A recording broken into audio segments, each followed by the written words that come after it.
They smugly listed all the reasons he would fail, treating his ambitious goals like childish fantasies. His response included data. They hadn't anticipated leaving their entire argument dismantled in seconds. A liberal talk show host and her panel of experts thought they could expose Elon Musk as an intellectual fraud. Their carefully planned trap was set with smug precision, but no one expected his response would leave them speechless and change how millions viewed the man behind Tesla and SpaceX. The studio lights glowed hot that evening on the set of The Intellectual Hour with Rebecca Chen. The show had built its reputation on challenging public figures, on exposing the gap between their public image and their actual depth. The producers had been planning this moment for months. Convincing Musk to appear had been a coup. He rarely did panel interviews anymore, preferring podcasts and Twitter, forums he could control, but Chen had connections and her team had persistence. This would be her defining moment, the takedown everyone would talk about for years to come. In the moments before broadcast, Chen reviewed her notes one last time, a satisfied smile playing at her lips. She had assembled the perfect panel: Dr. Miranda Jeffries, professor of engineering ethics at Columbia, with a recent book criticizing tech billionaires; Dr. James Whitman, theoretical physicist and frequent critic of what he called Musk's scientific showmanship; and Tanya Rodriguez, a Pulitzer-winning journalist known for exposing corporate misinformation.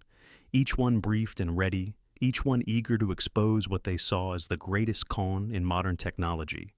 The questions had been tested, focus grouped, refined for maximum impact, designed to expose the gap between Musk's reputation as a genius and what they believed was the truth, a clever marketer who took credit for others' brilliance.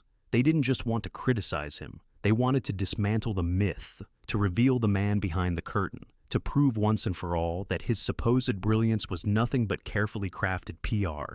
Backstage, a production assistant adjusted Musk's microphone. "5 minutes, Mr. Musk," she said. Not meeting his eyes, he nodded absently, scrolling through something on his phone, seemingly unaware of what awaited him, or so they thought. Chen's producer leaned in, whispering final instructions. "Remember, let him talk himself into corners. Then Dr. Whitman will come in with the technical questions he won't be able to answer." Chen nodded, confidence radiating from her. She had interviewed presidents, prime ministers, Nobel laureates, and reduced some to stammering confusion. Musk would be her biggest trophy yet. The cameras began to roll. The audience applauded on cue. The red light blinked on, signaling they were live. "Welcome to the Intellectual Hour," Chen began, her voice practiced and smooth, "where we explore the ideas behind today's biggest headlines." She turned to camera 2, her expression shifting to one of serious journalistic purpose.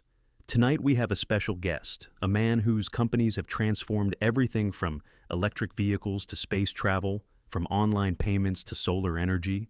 Elon Musk joins us along with our distinguished panel." The introduction of the experts was deliberately lengthy, emphasizing their credentials, their awards, their intellectual authority.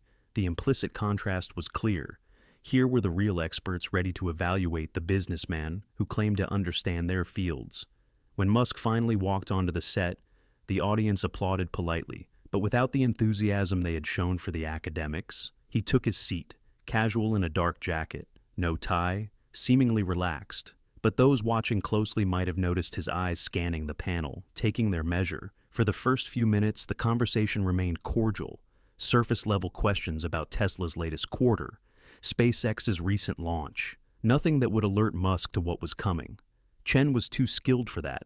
She knew the key to a successful ambush was to make the target comfortable first, to lower their defenses before striking.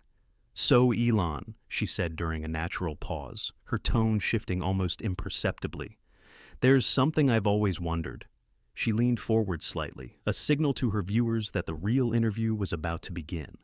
"You're described as a genius, an innovator, a real-life Tony Stark, but your academic background is relatively modest compared to many in your field." The trap was being laid, piece by piece. 2 days at Stanford before dropping out. No advanced degrees in physics, aerospace engineering, or artificial intelligence. Yet you're making decisions that PhD scientists and engineers spend lifetimes preparing for. She let the implication hang just for a moment. How do you respond to critics who suggest your reputation for brilliant innovation might be more about marketing than actual technical genius? The audience stirred, sensing the shift. The panel members straightened, readying themselves for their roles in what was about to unfold. Musk's expression remained neutral, but something changed in his eyes, a sharpening, a focus that Chen missed entirely. Dr. Whitman jumped in exactly as planned. If I might add to that, his voice carrying the weight of academic authority. I've reviewed some of your claims about SpaceX's engineering breakthroughs, and frankly, many in the scientific community find them to be oversimplified, even misleading. Rodriguez nodded. And there are serious questions about how much credit you deserve for Tesla's technology versus the engineers who actually developed it. It was Dr. Jeffries who delivered the final, carefully crafted blow. There's a pattern here of you presenting yourself as the technical genius behind these innovations, when evidence suggests you're more of a businessman, taking credit for other people's work. The studio fell quiet. Cameras zoomed in on Musk, capturing what was supposed to be his moment of exposure, of embarrassment. The moment when the myth crumbled. In the control room, producers leaned forward, anticipating the clip that would go viral, the moment that would define Chen's career. But what happened next would leave them all stunned, because Elon Musk, the man they had spent months preparing to expose, didn't react with defensiveness, didn't become flustered or angry, didn't fall into any of the traps they had so carefully laid. Instead, he smiled slightly, a small, knowing smile that sent an unexpected chill through Chen's carefully maintained composure. "That's an interesting question," he said finally, his voice quiet but clear, "and I think it deserves a thoughtful answer." The simplicity of his response, the calm in his voice, was not what they had expected, not what they had prepared for. And in that moment, though none of them realized it yet, the dynamic had already shifted. What was meant to be an intellectual ambush was about to become something else entirely, something that would leave the panel scrambling, the host speechless, and millions of viewers reconsidering everything they thought they knew about the man sitting calmly in the hot seat, ready to respond. The studio of the intellectual hour was designed to intimidate. Everything from the lighting to the seating arrangement was carefully crafted to give Rebecca Chen and her panel the upper hand. Unlike most talk shows with their comfortable sofas and coffee tables, Chen's set resembled an academic tribunal, her desk elevated slightly, backed by bookcases filled with intellectual tomes, her guests seated lower in a semicircle, as if facing a dissertation committee. The lighting was precise, illuminating the panel warmly while casting subtle shadows on the guest side of the stage, a psychological edge that most never noticed consciously. Tonight, the studio hummed with anticipation. 200 audience members, many of them graduate students from nearby universities, sat eagerly in their seats, phones ready despite the no recording policy. They had been selected carefully for their intellectual bent, for their skepticism of tech billionaires, for their readiness to react with knowing chuckles at the right moments. Behind the scenes, the production team moved with purpose. This wasn't just another episode. This was the one they had been planning since the show's inception 3 years earlier, taking down Elon Musk, the self-proclaimed genius, the man who had convinced the world he was a revolutionary innovator when they believed he was simply a savvy businessman with good timing. The control room buzzed with activity, 7 cameras positioned strategically to capture every micro-expression, every moment of discomfort, every bead of sweat that might appear when Musk was cornered. "Camera 3, stay tight on his eyes," the director instructed. "That's where we'll see it when he starts to crack." They had studied hours of footage, mapping his patterns, his tendencies under pressure, the slight tick in his right eye when uncomfortable, the way he sometimes paused mid-sentence when unsure. These would be their telltale signs of victory. Dr. Miranda Jeffries adjusted her glasses, reviewing her notes one final time. She had spent months investigating Musk's companies, interviewing former employees, collecting anecdotes of his technical limitations. Her book Billionaire Myths had dedicated an entire chapter to what she called the Musk phenomenon, arguing that his success came not from genius but from capitalizing on others' innovations. To her left, Dr. James Whitman scrolled through equations on his tablet, refreshing the complex physics he planned to. Reference to expose Musk's superficial understanding, his Princeton colleagues had laughed when he mentioned the upcoming interview. Ask him about modal analysis of orbital dynamics, one had suggested, Or the quantum efficiency limits in photovoltaic materials? Surely a man without formal training would stumble on such technical questions. Tanya Rodriguez tapped her pen rhythmically against her notepad, her Pulitzer, displayed prominently on her website biography, gave her questions an additional weight. She had brought down CEOs before, exposed corporate malfeasance, revealed the gap between public claims and private realities. Tonight would be her biggest target yet. Chen herself projected perfect confidence, hair and makeup impeccable, her Yale and Columbia degrees mentioned prominently in her introduction, her questions organized on index cards, color-coded by topic with follow-ups ready depending on Musk's responses, or rather, his expected failures to respond adequately. In the green room, Elon Musk sat alone. He had declined the usual pre-interview small talk, the offer of refreshments, the attempt to make him comfortable. Instead, he had requested just 15 minutes to review some notes on his phone. The production assistant assigned to him reported back to the producer, "He's just sitting there, scrolling through something, doesn't seem nervous at all." The producer frowned. "Is he prepping answers?" The assistant shrugged. "Can't tell, but he didn't bring any team with him. No PR people, no assistants, just himself." This wasn't the usual approach for a high-profile guest, especially one about to face such a challenging panel. Most came with entourages, with media trainers, with prepared talking points. Musk had arrived alone, in an understated Tesla, driven by himself. The simplicity of it had momentarily unsettled the producer, though he quickly dismissed the feeling. On the monitors, the audience was being prepped, the warm-up comedian instructing them when to applaud, highlighting the prestigious backgrounds of Chen and her panel, subtly positioning Musk as the outsider, the pretender among experts. "We have over 12 advanced degrees on our panel tonight," he said with exaggerated impression. And then, "We have a guy who spent 2 whole days at Stanford." The audience laughed right on cue, setting the tone for what was to come. The floor director appeared at the green room door. "5 minutes, Mr. Musk." Musk looked up from his phone, nodded once, but said nothing, his expression giving away nothing of what he might be thinking, as he slipped his phone into his pocket and stood, straightening the simple dark jacket he wore over a black t-shirt. No tie, no pocket square, none of the trappings that usually signaled wealth and position. In the studio, the pre-show music began, a classical piece chosen to signal seriousness, intellectual gravity. The panel took their positions, arranging notes, adjusting microphones, exchanging quick reassuring glances. They had prepared for this, rehearsed their questions, anticipated his responses.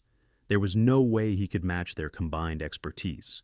Chen received a final touch of powder from a makeup artist, then nodded to the floor director, the red lights on the cameras illuminated. 30 seconds, came the call. The audience settled, the energy in the room focusing like a lens, concentrating sunlight. Chen straightened her posture, the perfect image of journalistic authority as the countdown continued. 15 seconds, 10 seconds, 5, 4, 3, 2, 1.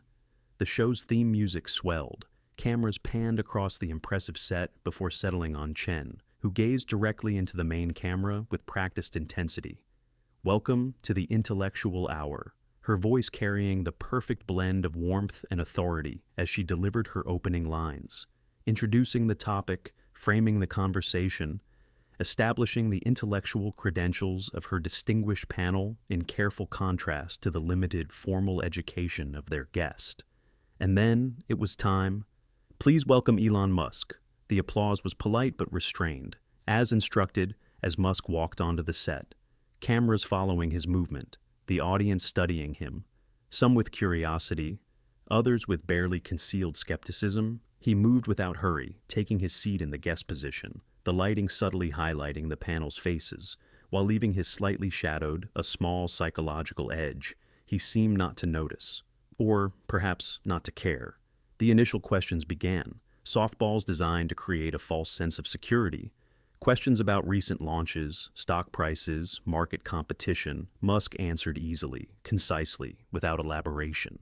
Chen exchanged a quick glance with Dr. Whitman, not quite the verbose self-promotion they had expected. But the night was young. The real questions were still to come. The audience leaned forward slightly, sensing the shift as Chen's tone changed almost imperceptibly, her posture straightening as she prepared to begin the real interview. the one they had all come to see, the takedown of a man they believed had fooled the world into thinking he was a genius, when to them he was merely a showman with good marketing and impeccable timing. The trap was set, the stage was prepared, the players were in position. What they didn't realize was that the man they planned to expose might be playing an entirely different game, one they hadn't prepared for, one they couldn't anticipate. As Chen leaned forward, eyes narrowing slightly, ready to spring the first real trap, Musk's expression remained neutral, but something flickered in his eyes, something none of the cameras caught, a quiet readiness that might have warned them, had any of them been looking for the right signs. Rebecca Chen leaned forward, her posture shifting subtly from conversational to prosecutorial. "So, Elon, let's talk about your background," she began, her tone deceptively casual. "You're widely described as a genius, an innovator changing multiple industries, yet your formal education is relatively limited compared to most tech leaders." The trap was being set, piece by careful piece. 2 days at Stanford before dropping out. No advanced degree in physics, engineering, or computer science. She paused for effect, allowing the contrast to sink in. How do you respond to critics who suggest that perhaps your reputation for technical brilliance is more about marketing than actual expertise? The audience stirred, sensing the first real challenge. Dr. Whitman leaned forward slightly, eager to follow up on any weakness. Musk considered the question, his expression unchanged. "Education comes in many forms," he replied evenly. "I've always been an autodidact, learning through reading, doing, and building." Chen smiled thinly, exactly the response they had anticipated. "Yes, but surely there's a difference between reading about rocket science and actually having the technical training that NASA engineers receive." Dr. Jeffries jumped in right on cue. "If I may add to that," her voice carrying the practiced authority of decades in academia, "in my research on tech leadership, I've found a pattern of self-taught entrepreneurs overestimating their technical understanding, especially in complex fields like aerospace." She adjusted her glasses, a gesture she used when delivering what she considered a decisive point. "SpaceX employs brilliant engineers with advanced degrees from MIT, Caltech, Stanford. Yet in interviews, you discuss the technical details as if these innovations were primarily yours." The audience murmured approvingly, recognizing the implied criticism. Musk nodded slightly. "Our achievements at SpaceX are absolutely team efforts," he acknowledged. "But leading those teams requires deep technical understanding, not just management skills." Rodriguez seized the opening. "Yet former employees have suggested that you sometimes overrule actual experts based on limited understanding, particularly in engineering decisions." She referenced her notepad, a journalist's prop to suggest meticulous research. "One former Tesla engineer described you as dangerously confident in areas where his knowledge is superficial." The quote hung in the air, a direct challenge to his competence. Chen smiled slightly.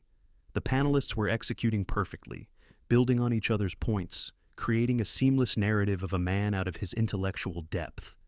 "Would you say that's accurate?" she pressed. "That your confidence sometimes exceeds your actual technical expertise?" Musk considered the question. "Confidence and competence aren't mutually exclusive," he replied, his voice still measured, still calm.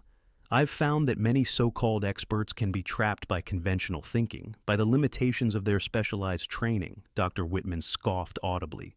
"That sounds like a convenient way to dismiss those who actually understand the physics or engineering challenges when they disagree with you." He leaned forward, fingers steepled, the gesture of an academic about to deliver a lecture. "Let's take rocket engineering specifically, since you claim deep understanding there." He glanced at his notes. "You've made statements about the innovation of SpaceX's Raptor engine that many aerospace engineers consider dramatically oversimplified." His tone grew more condescending. "Could you explain, for instance, the specific innovations in your combustion chamber design that differentiate it from traditional rocket engines?" The question was deliberately technical, designed to expose limitations, to force either admission of ignorance or a fumbling attempt at explanation that would reveal his superficial knowledge. The audience was completely silent now, watching intently, waiting for the stumble, the moment when the self-proclaimed genius would be revealed as merely a good salesman.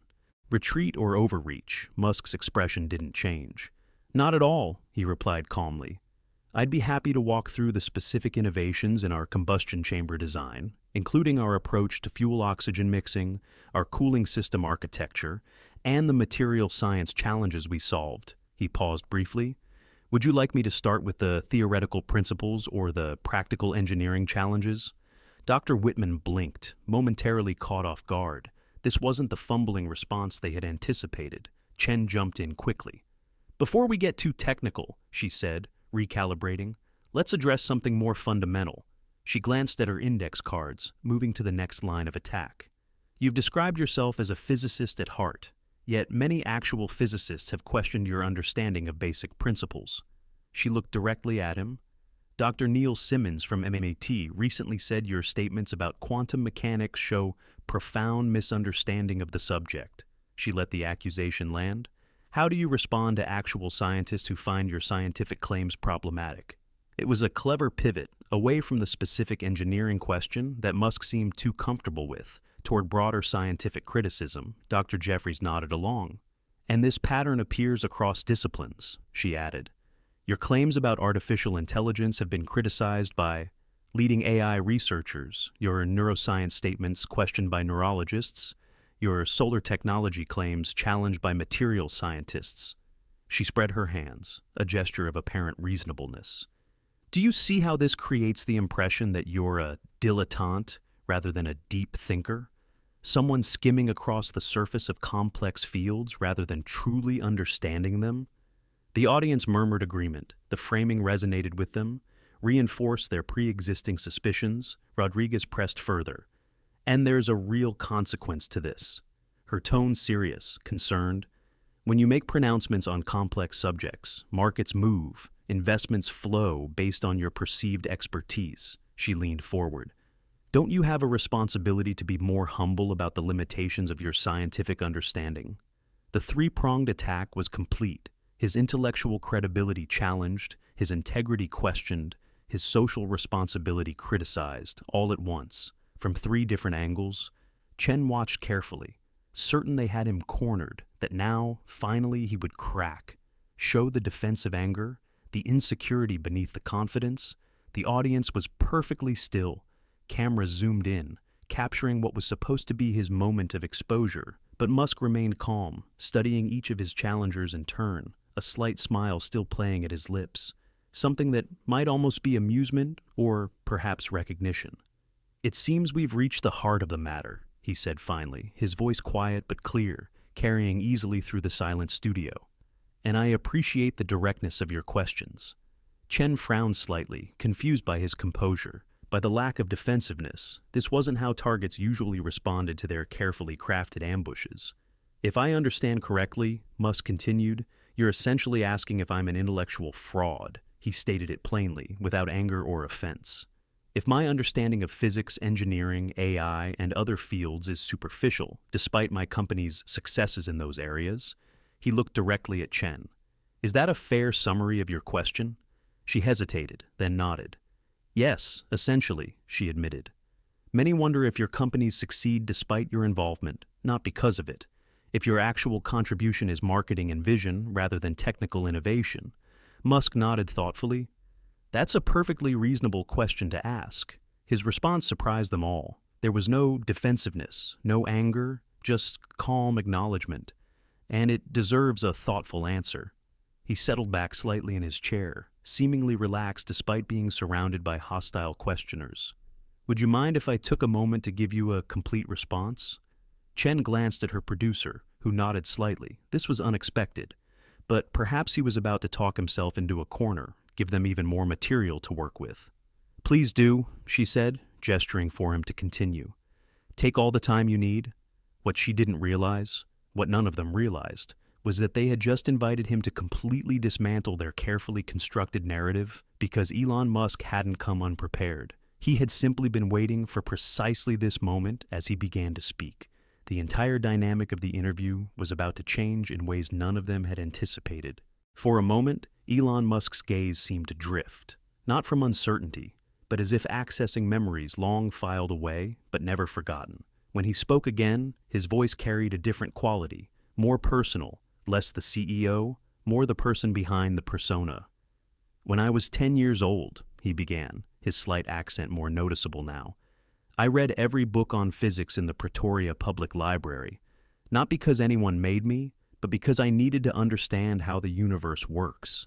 Chen shifted slightly, confused by this unexpected direction. This wasn't the defensive response they had anticipated.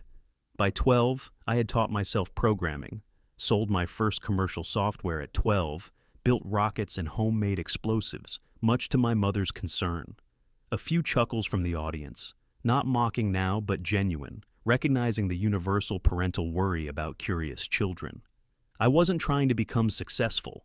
I was trying to understand how things work at a fundamental level. His eyes refocused on the panel. That curiosity, that need to understand from first principles, that's been the constant in my life. Not credentials, not recognition.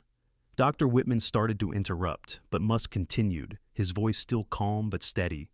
When I was considering where to focus my energy after Zip2 and PayPal, I spent months reading textbooks, scientific journals, technical manuals in 3 areas: sustainable energy, space exploration, and artificial intelligence. He leaned forward slightly. Not as a dilettante skimming the surface, but 18 hours a day, filling notebooks with calculations, with questions, with ideas. He reached for the water glass beside him, took a small sip, the studio completely silent now. I spoke with experts in each field, not to steal their ideas, but to understand where conventional thinking might be wrong or incomplete. Dr. Jeffries frowned. This narrative contradicted her carefully constructed critique. At SpaceX in the early days, we couldn't afford to hire the top NASA engineers, so I had to become fluent enough in orbital mechanics, propulsion systems, materials science, control theory to make the critical design decisions myself. His gaze shifted to Dr. Whitman. I spent thousands of hours learning rocket engineering, not from Wikipedia articles, but from textbooks by Husel and Huang, from Soviet rocket manuals I had translated from Russian, from conversations with Tom Mueller and other propulsion experts. The audience was perfectly still now, the atmosphere in the studio shifting as Musk continued his story. There was a night in 2008, his voice grew quieter, more reflective, when both Tesla and SpaceX were on the verge of bankruptcy. I had invested my last dollar, was sleeping on friends' couches while trying to keep both companies alive. He paused, the memory clearly still vivid. That night, I found myself recalculating the thrust equations for the Merlin engine, looking for efficiencies we had missed, not as the CEO, but as an engineer, because we couldn't afford to be wrong. Rodriguez glanced down at her notes, finding her carefully prepared questions suddenly inadequate. NASA engineers later told me they were shocked by my understanding of propulsion dynamics, not because I had credentials, but because I had done the work, had learned it from fundamental principles, had questioned every assumption. Dr. Whitman shifted uncomfortably. At Tesla, similar story, Musk continued. When we were designing the Roadster, I spent months understanding battery chemistry, power electronics, motor design, not at a surface level, but deeply enough to make the critical architectural decisions. He looked directly at Chen now. I don't claim to know everything. No single person could across so many complex fields. But I do claim to understand the core principles, the fundamental physics and engineering that underlie our innovations. His expression remained calm, without defensiveness or arrogance, just stating what he considered facts. There was a moment in 2012, he recalled, when we were struggling with the Model S production line. I literally moved into the factory, slept on the floor, and worked alongside our engineers to solve problems in real time. He gestured slightly with his hand. Not giving orders from an office, but getting my hands dirty, understanding every step of the process, every failure point, every opportunity for improvement. The audience was rapt now, completely engaged, not in the takedown they had expected, but in a story they hadn't heard before. Our team found me at 3 a.m. underneath a robot, calibrating its movements covered in grease, making adjustments no CEO would typically make, but they were necessary, and I understood the systems well enough to do it.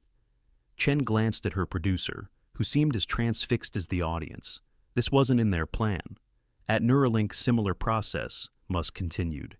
I spent months studying neuroscience, not to become a neurosurgeon, obviously, but to understand the interface challenges between technology and neural tissue, to ask the right questions, to push past conventional limitations. He looked at each panelist in turn.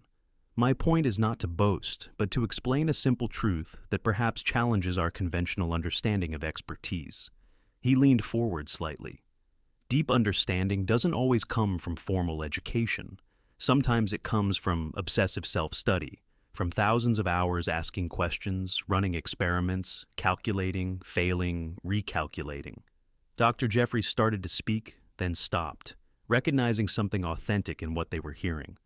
I remember a meeting with top AI researchers, Musk continued, where I questioned their assumptions about reinforcement learning approaches. They were initially dismissive until we got into the mathematical details, and they realized I had actually read and understood their research papers, not just the abstracts or conclusions. He smiled slightly. Their surprise was similar to yours now, because we've created this false dichotomy between formal credentials and actual understanding. The studio remained silent as his words settled, challenging not just their questions, but their entire framework. I had a professor at Penn, he said after a moment, his tone reflective again, who told me something I never forgot. He said, "Elon, you talk about physics like it's a language you grew up speaking, not something you learned in a classroom." He nodded slightly. He understood what many miss, that for some people, understanding how the universe works isn't an academic exercise. It's an existential need. Chen found herself nodding almost unconsciously, responding to the authenticity in his voice. When the first Falcon rockets were failing, Musk continued, I didn't delegate the problem. I immersed myself in the data, slept at the factory, worked directly with the engineers, recalculating trajectories, burn rates, structural loads, aerodynamic stresses. He looked at Dr. Whitman. Not as a manager checking boxes, but as someone who needed to understand the physics and engineering at a fundamental level. He paused again, letting the words settle. This isn't about ego. It's about necessity. When you're trying to do things that haven't been done before, conventional expertise isn't always enough. You need to understand from first principles, need to question every assumption, need to see connections across disciplinary boundaries. The audience was completely still, many leaning forward now, including some who had come expecting to witness his humiliation.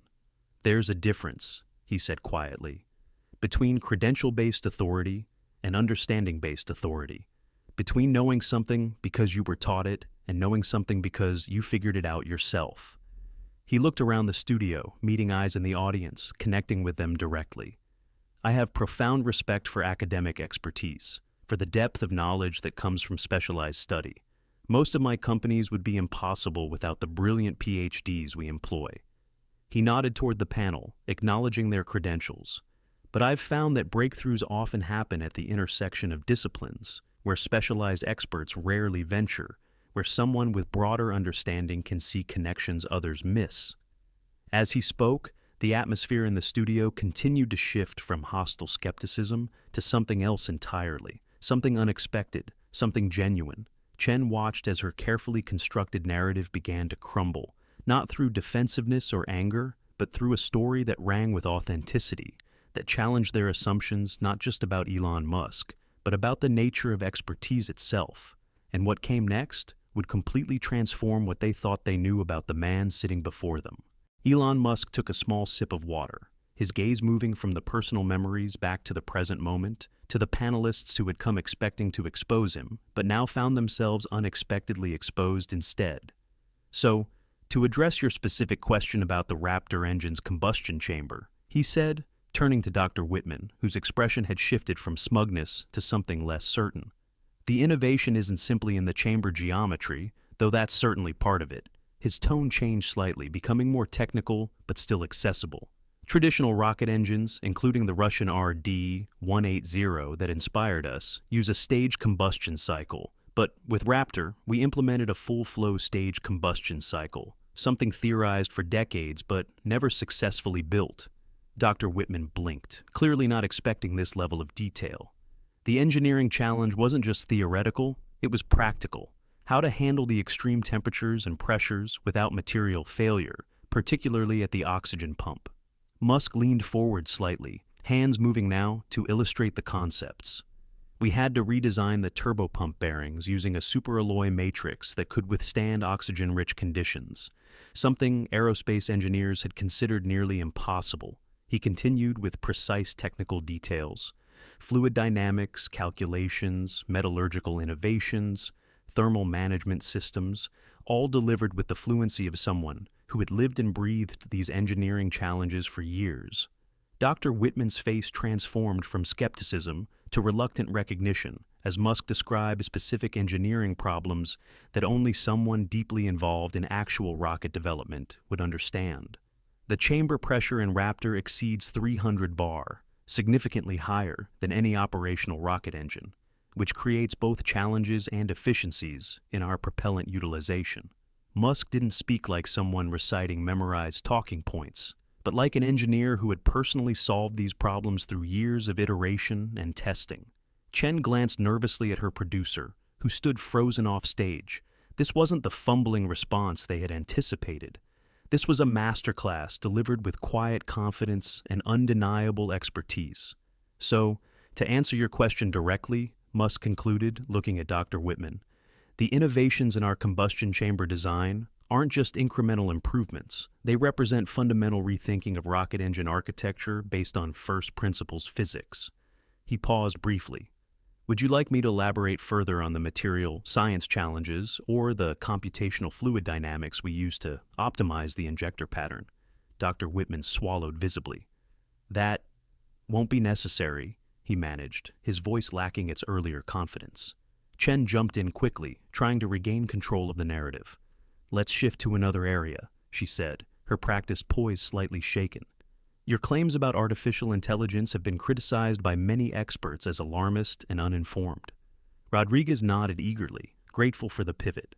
You've predicted AI developments that specialists in the field consider unrealistic, showing what many view as a fundamental misunderstanding of the technology. Musk nodded thoughtfully. That's an interesting perspective, he said, his voice still calm. I've invested in AI research longer than almost anyone, co-founding OpenAI before most people took deep learning seriously. He leaned back slightly, completely at ease now. I've worked directly with pioneers like Demis Hassabis, Ilya Sutskever, and others, not as a passive investor, but as someone deeply engaged in the technical and philosophical questions. He looked directly at Rodriguez. The disagreement isn't about the technology itself. It's about the implications, about the potential trajectories, about the fundamental nature of artificial general intelligence. His explanation shifted from engineering to philosophy, from technical details to ethical frameworks, discussing concepts like recursive self-improvement, utility functions, goal alignment, with the same fluency he had shown discussing rocket engines. The mathematics of reinforcement learning, the neural network architectures, the training methodologies, these aren't mysterious to me, he explained. My concerns aren't based on science fiction, but on understanding the technological possibilities, the game theory implications, the potential unintended consequences. Dr. Jeffries tried to interrupt, but Musk continued. I've spent thousands of hours with the world's top AI researchers, not just listening, but contributing to technical discussions about architecture, training methods, safety protocols. The audience was completely silent now, many leaning forward in their seats, captivated not by drama, but by substance, by the unexpected depth behind the headlines they had read. In fact, Musk added, reaching into his pocket, I brought something that might interest you. He withdrew a small notebook, worn and clearly well used. These are notes from 2015 when we were designing the first versions of GPT at OpenAI. He opened it, revealing pages of dense equations, diagrams, annotations. My personal notes on attention mechanisms, transformer architectures, token prediction optimization. He handed it to Dr. Jeffries, who took it with visible surprise, flipping through pages filled with complex mathematical notations, technical sketches, questions scribbled in margins, all clearly written years before these concepts became widely known. These aren't talking points prepared for an interview, Musk said quietly. They are the actual work of someone trying to understand a complex technical field from first principles. Dr. Jeffries looked up from the notebook, her expression transformed from academic superiority to genuine reassessment. This is Quite detailed, she admitted, her voice carrying a new respect. Far more technical than I would have expected. She handed the notebook to Dr. Whitman, who studied it with growing discomfort, his earlier condescension evaporating. The equations for the attention mechanism are correctly formulated, he acknowledged reluctantly, and these margin notes. He pointed to Musk's handwritten questions. These are exactly the right questions about the limitations of the architecture. Chen watched in growing alarm as her expert panel transformed before her eyes, from prosecutors to colleagues, sharing a technical discussion with someone they now recognized as legitimately knowledgeable. This wasn't the plan. This wasn't what was supposed to happen. She tried again to redirect. But surely you can't claim expertise across all these different fields. Her voice carried a hint of desperation now. No single person could possibly have deep understanding of rocket engineering, battery technology, solar energy, artificial intelligence, neuroscience. Musk nodded in agreement. You're absolutely right, he said, surprising them again. No one person can know everything about these complex fields, including me. He gestured toward the notebook still being examined by the panelists. What I've developed isn't comprehensive expertise in every subdiscipline, but rather a framework for understanding complex technical fields rapidly by focusing on first principles. He leaned forward, his expression thoughtful. I don't need to know every detail of battery cathode manufacturing to understand enough electrochemistry to make key architectural decisions, to ask the right questions, to identify the limiting factors. He looked directly at Chen. There's a difference between superficial knowledge for show and practical knowledge for innovation, between memorizing facts and understanding principles. The audience stirred, many nodding in agreement. Rodriguez studied her notes, finding her prepared questions suddenly inadequate, irrelevant to the conversation that was actually taking place. Let me show you something else, Musk said, pulling out his phone. This is an engineering problem we solved last month at SpaceX. He handed the device to Dr. Whitman, displaying complex simulation results. This is the computational fluid dynamics model for our Starship heat shield, solving for re-entry plasma dynamics at hypersonic velocities. Dr. Whitman studied the screen, his expertise in physics allowing him to recognize the sophistication of the work. These simulations are impressive, he admitted, scrolling through the data. Who developed this model? Musk smiled slightly. The team built the simulation framework, but these specific parametric variations, the boundary conditions, the turbulence modeling adjustments, those were my contributions last Sunday afternoon. He said it without boasting, simply stating a fact. I still spend about 70% of my time on engineering and design, not on being a CEO. Chen watched in growing disbelief as her carefully orchestrated exposure transformed before her eyes into something entirely different. The energy in the studio had shifted completely, from anticipation of a takedown to genuine fascination, even admiration. The producer was signaling frantically from offstage, unsure whether to cut to commercial or let this unexpected moment continue.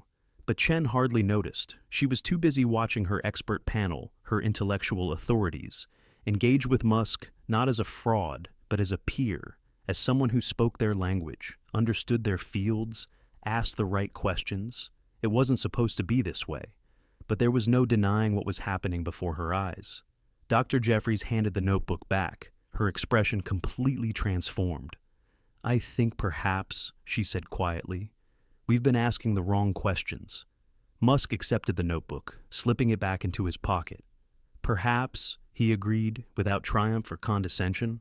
The right question isn't whether I have degrees or formal credentials, but whether I understand enough to make meaningful contributions, to lead teams of brilliant specialists, to see connections they might miss, to push beyond conventional limitations. He looked around at the panel, at Chen, at the audience beyond. And that question can only be answered by the results. Chen realized in that moment that everything had changed. What had begun as an ambush had become something else entirely, something none of them had expected. A genuine conversation about the nature of knowledge itself, about different paths to understanding, about what it means to truly know something. And what happened next would leave everyone in the studio rethinking their assumptions, not just about Elon Musk, but about expertise itself. The studio sat in stunned silence as the impossible unfolded before them. The panel of experts assembled to expose Elon Musk's limitations now sat in a circle of quiet respect, nodding along as he explained complex technical concepts with undeniable fluency. The audience, too, had transformed from skeptical academics ready for blood to captivated listeners, many leaning forward in their seats, others furiously taking notes. This wasn't entertainment anymore. This was education. Chen's producer stood frozen at the edge of the stage, his headset dangling uselessly around his neck. The carefully planned segments, the timed provocations, the prepared follow-ups, all rendered irrelevant by the conversation actually taking place. In the control room, directors exchanged panicked glances. "Do we cut to commercial?" One whispered urgently. "I don't know." Another responded, "Ratings are actually spiking. People are staying tuned in." The network executive watching remotely sent a terse message. "Let it play out. This is compelling television." Not the takedown they had planned, but something potentially more valuable, authentic intellectual exchange. The first sign of audience reaction came from a young graduate student in the third row, who stood up during a brief pause. "Excuse me," she said, her voice slightly trembling. "I'm completing my PhD in aerospace engineering, and I just want to say, your explanation of propellant flow dynamics was more clear than my textbooks." Others nodded in agreement. A small ripple of spontaneous applause spread through the audience. Chen watched in disbelief as her own studio audience, the people carefully selected for their academic skepticism, their readiness to doubt Musk's credentials, began to engage directly with him, asking technical questions, receiving thoughtful answers. Dr. Whitman's transformation was perhaps the most remarkable. The physicist who had arrived with barely concealed contempt now leaned forward, engaged in genuine conversation. "Your approach to the turbopump design problem is unorthodox but elegant," he admitted, his tone completely changed. "Many of us in traditional aerospace wouldn't have considered that solution path." Musk nodded. "Orthodoxy can be the enemy of innovation," he replied without arrogance. "Sometimes you need fresh eyes to see past conventional limitations." Dr. Jeffries set aside her notes entirely, the prepared criticisms forgotten. "I have to admit," she said with remarkable candor, "I came here expecting something quite different." A murmur of agreement rippled through the audience. "I think many of us did." She gestured to the notebook Musk had shared earlier. "Those AI research notes, they show a depth of engagement that contradicts the public narrative about your technical understanding." Musk smiled slightly. "Narratives often simplify what's inherently complex," he said. "It's easier to portray someone as either genius or fraud, rather than acknowledge the messy reality in between." Rodriguez put down her pen, her journalistic skepticism giving way to genuine curiosity. "Why haven't you shared this side of your work before? These technical contributions, these engineering notebooks, they tell a different story than what most of us have heard." Musk considered the question. "I've always been more interested in doing the work than talking about it," he said simply. "Interviews and media narratives tend to focus on personality, on controversy, on the spectacular, rarely on the quiet technical work that happens behind the scenes." Chen realized she needed to say something, to acknowledge what was happening, to maintain some semblance of her role as host. "I think what we're all experiencing," she began carefully, "is a significant gap between perception and reality." She gestured toward Musk. "The public image versus the person actually before us." Musk nodded. "That gap exists for most public figures, not just for me," he replied. "We reduce complex people to simple caricatures. It's human nature, but rarely accurate."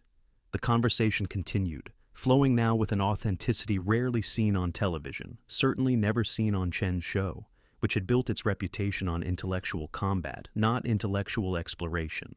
In the audience, phones had emerged despite the rules, recording this unexpected exchange, video clips already spreading across social media with captions like, "Watch Elon Musk calmly school PhD panel with detailed technical knowledge," and "The moment academics realized they completely underestimated Elon Musk." The control room was tracking the online response, watching in amazement as viewership numbers climbed, as social media engagement exploded. "We're trending globally," a digital producer reported, incredulity in his voice. "This is bigger than any episode we've ever aired. Chen's producer finally approached her during a brief exchange between Musk and Dr. Whitman, leaning down to whisper urgently, "We need to wrap this segment soon, but the network wants to extend. Give him more time. This is gold." Chen nodded slightly, her professional instincts kicking in, despite her personal shock. She would salvage what she could from this unexpected situation. When there was a natural pause, she turned to the camera. "We'll be right back with more of our conversation with Elon Musk after this short break." For the first time in the show's history, the audience groaned at the commercial announcement. They didn't want interruption, didn't want manufactured breaks. They wanted more of the genuine exchange they were witnessing as the red lights on the cameras dimmed, signaling they were off air. The studio didn't empty, didn't erupt in the usual between segments chatter. Instead, many audience members stood up and applauded, not the polite, responsive applause of a directed studio audience, but genuine, spontaneous appreciation. Musk acknowledged it with a simple nod, no triumphant smile, no gloating over his critics, just quiet acceptance. Chen turned to him during the break, professional enough to acknowledge what had happened. "I think it's fair to say this conversation took an unexpected turn," she admitted. Musk smiled slightly. "Most interesting conversations do," he replied, "when they're genuine." The subtle emphasis on the last word wasn't lost on her, or on the panelists who sat in various states of professional reassessment. Dr. Whitman approached Musk during the brief break. "I'd actually like to continue our discussion about the Raptor engine cooling system if you're willing," Musk nodded. "Happy to, but perhaps we've dominated the conversation enough with rocket science." He glanced at the audience, many of whom were watching intently even during the break. There seemed to be other questions out there. Chen watched this exchange, still processing what had happened, how her carefully planned exposé had transformed into something she could never have anticipated. In the green room, network executives had gathered, watching the monitors with stunned expressions. "Cancel the second segment," the programming director ordered. "Extend this conversation, give them more time. This is the most authentic thing we've aired in years." His assistant nodded, already typing rapidly on his tablet. "Social media is exploding," he reported. "We're picking up viewers by the minute. People are literally texting friends telling them to turn this on." Back on stage, the floor director approached. 90 seconds until we're back," he announced, looking as confused as everyone else by the new energy in the studio. Chen gathered herself, professional instincts taking over. "When we return," she told the panel, "let's continue this conversation about expertise and innovation. I think we've all found it illuminating." Dr. Jeffries nodded in agreement. "I came with very different expectations," she admitted quietly. Rodriguez leaned forward. "I think many of us did." She glanced down at her unused questions, the gotcha moments that would never happen, the preconceived narrative that had been completely upended. 10 seconds, called the floor director. The red lights blinked on the cameras, signaling their return from commercial. Chen took a deep breath, preparing to navigate this unexpected territory, to salvage what professional dignity she could from what had begun as an ambush and had become a revelation. "Welcome back to the intellectual hour," she began, her voice steadier than she felt. "We're continuing our conversation with Elon Musk, which has taken us in some unexpected directions." She glanced at her panelists, then back at Musk. "I think it's fair to say we've all had some assumptions challenged tonight." It was as close to an admission as her professional pride would allow. But it was enough, a recognition of what had happened, of the transformation they had all witnessed.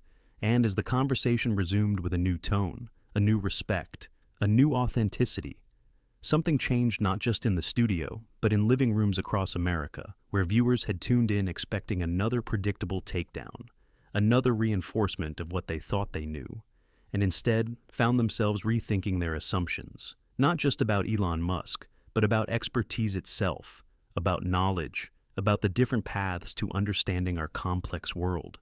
And that was something no one had scripted, something no one could have planned, but something everyone would remember long after the show had ended. As the conversation continued on screen, something remarkable happened in living rooms across America, in college dormitories, in airport lounges, in bars and restaurants. Wherever people gathered around televisions, the energy shifted. Viewers who had tuned in expecting another predictable takedown found themselves captivated by something altogether different, something authentic. Twitter erupted first, clips from the interview spreading faster than content moderators could track them.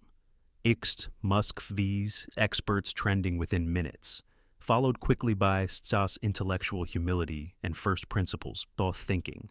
Comments flooded in from unexpected sources. Professors who had previously criticized Musk, acknowledging the depth of his responses. Engineers confirming the accuracy of his technical explanations. A prominent AI researcher tweeting, "Watching Musk explain transformer architecture with that level of mathematical precision is making me rethink some assumptions," while an aerospace engineer added, "His breakdown of full-flow stage combustion was textbook accurate but somehow clearer than any explanation I've seen." At MIT, a physics professor paused his evening class to stream portions of the interview. "This," he told his students, pointing to the screen, "is what it looks like when someone truly understands from first principles, not just from memorization." The students watched in silence, witnessing something that contradicted the narrative they had absorbed through years of media coverage.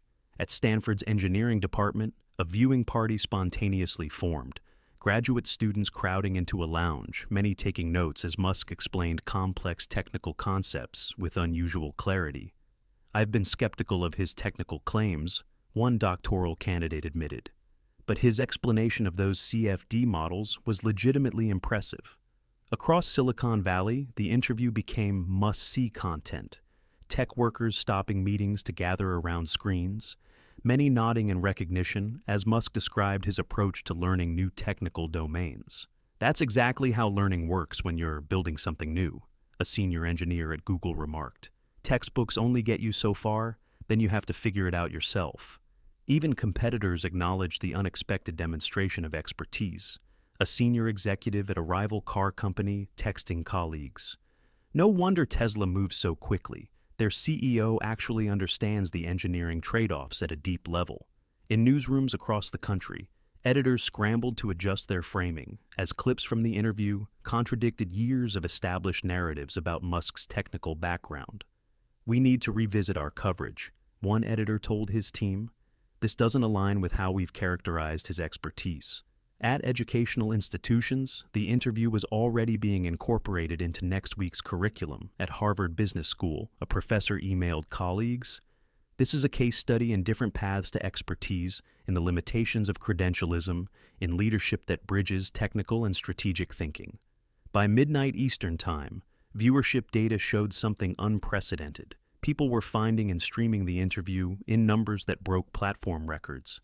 Comment sections filling with variations of, "I've never seen anything like this on television. This is what genuine expertise looks like. Why can't we have more conversations like this?" A media studies professor explained the phenomenon to her late-night class. "What we're witnessing is the power of authenticity in a media landscape built on performance. Genuine knowledge stands out because it's become so rare."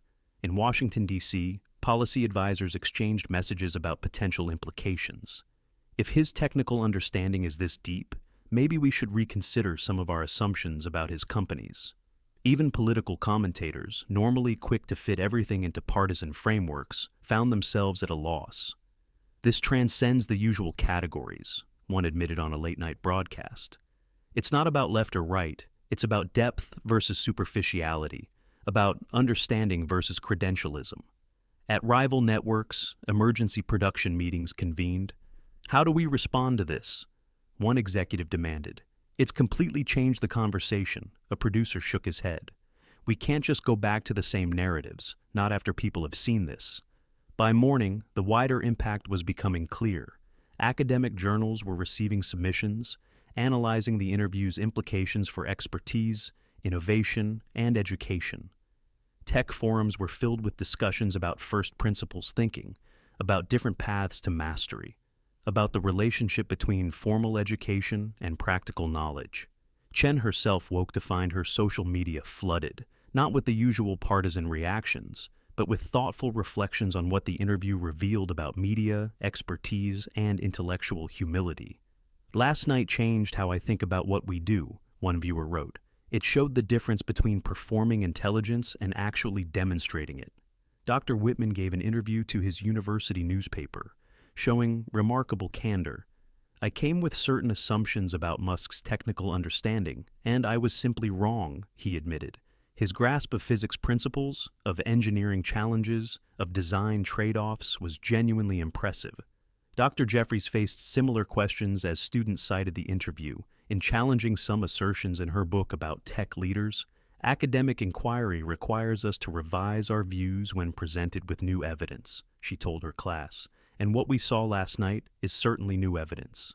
At SpaceX headquarters, employees exchanged knowing glances as media coverage exploded. "We've been trying to tell people for years," one engineer commented. "He's not just the money guy or the vision guy, he's deeply involved in the technical decisions." Another nodded. "Remember that time he spotted the flaw in our control system calculations that all of us had missed? That's the guy we saw on TV last night." Tesla's engineering team experienced similar vindication. "The public is finally seeing what we see," their chief vehicle engineer remarked, "someone who understands both the technical details and the big picture."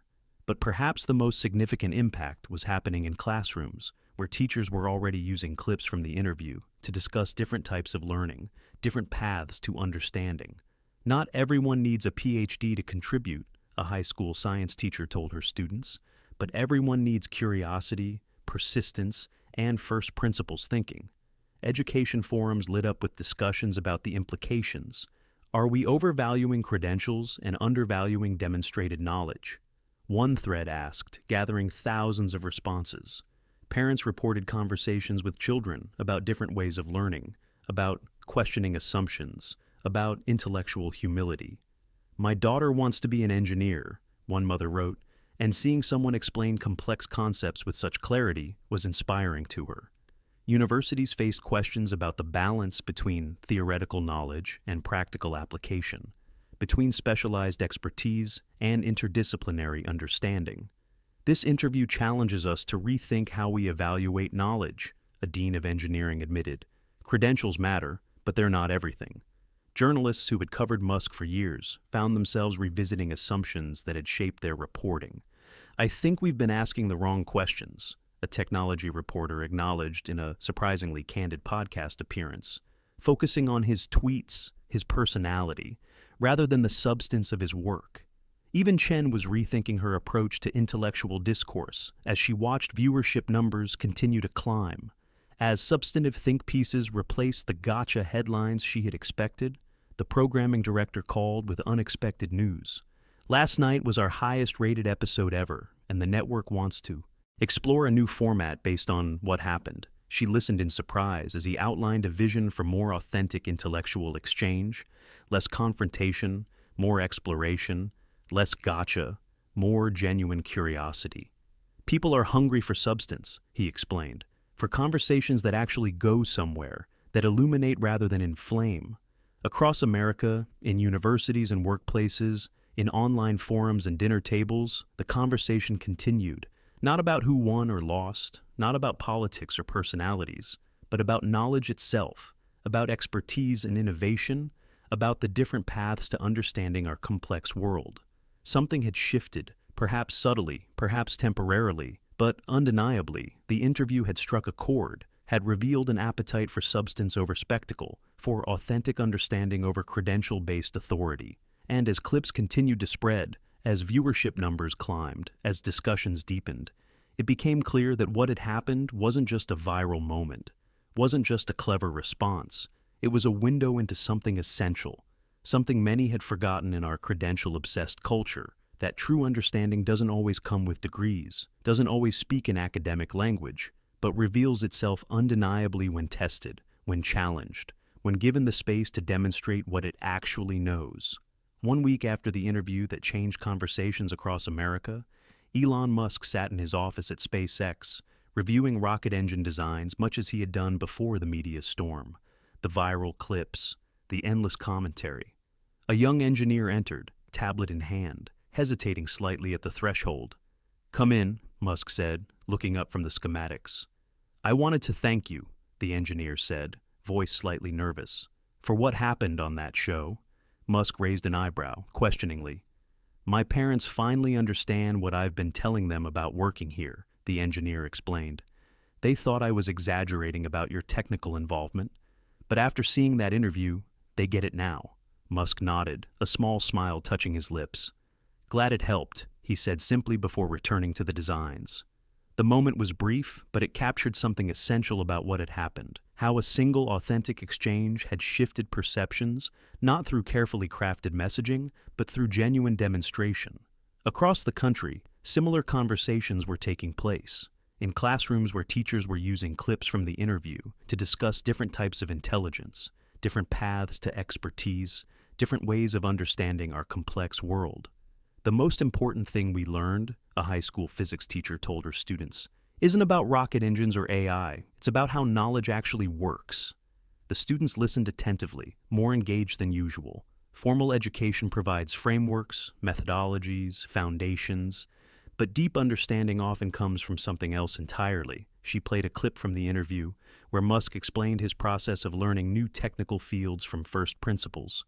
Notice how he doesn't just know facts, she pointed out. He understands the underlying principles, the relationships between concepts, the why behind the what.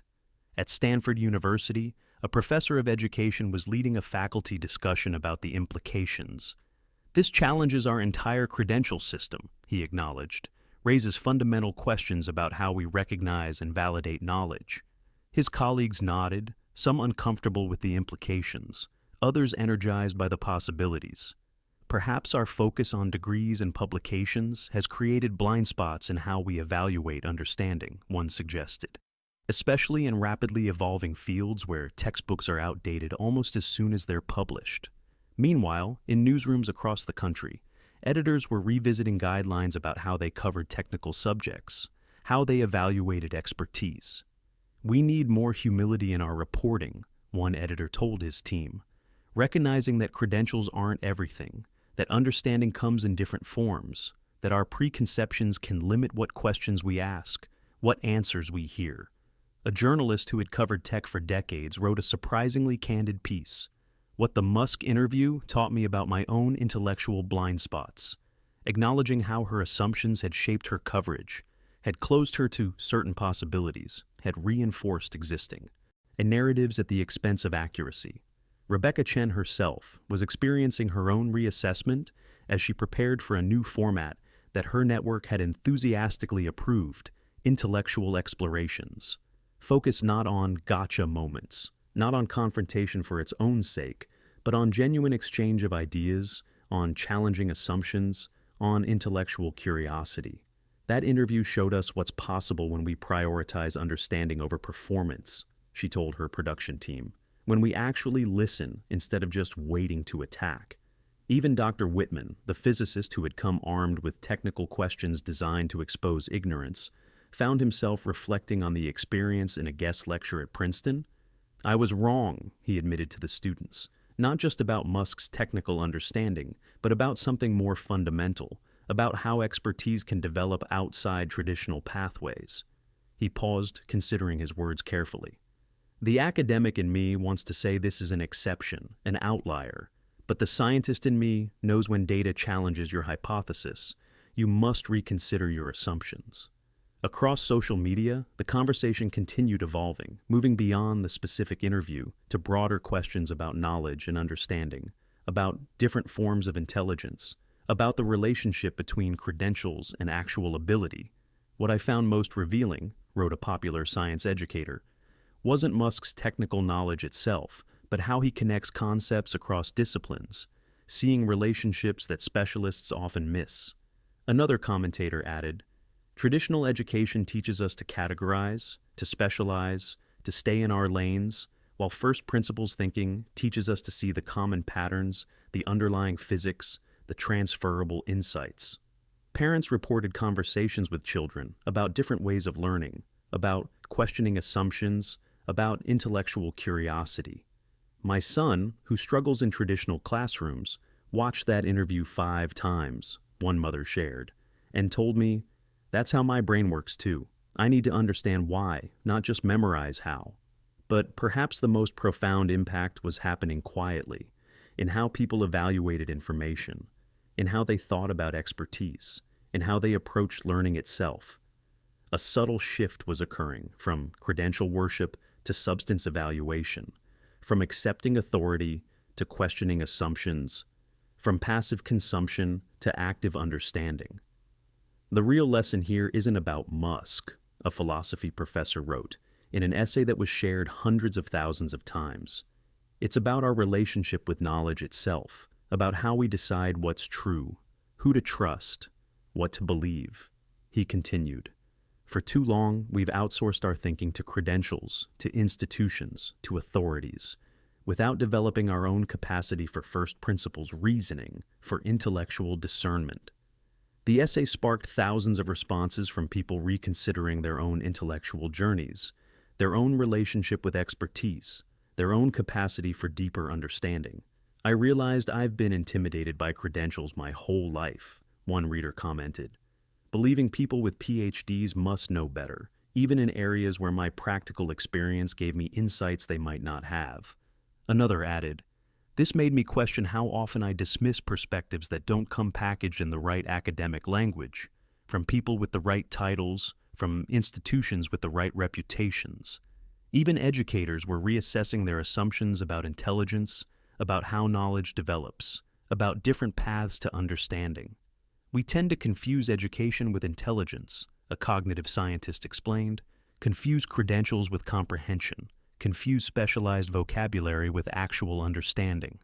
And so, the conversation continued, rippling outward, touching unexpected corners of society, raising questions that transcended the specific interview, the specific personalities involved, questions about knowledge itself, about how we learn, about how we evaluate understanding, about the different paths to mastery and innovation. So, what does this mean for you? What lessons can we take from this unexpected moment that captivated millions? Perhaps it's about approaching knowledge differently, with more humility about what we know, with more curiosity about what we don't, with more openness to different paths to understanding our complex world.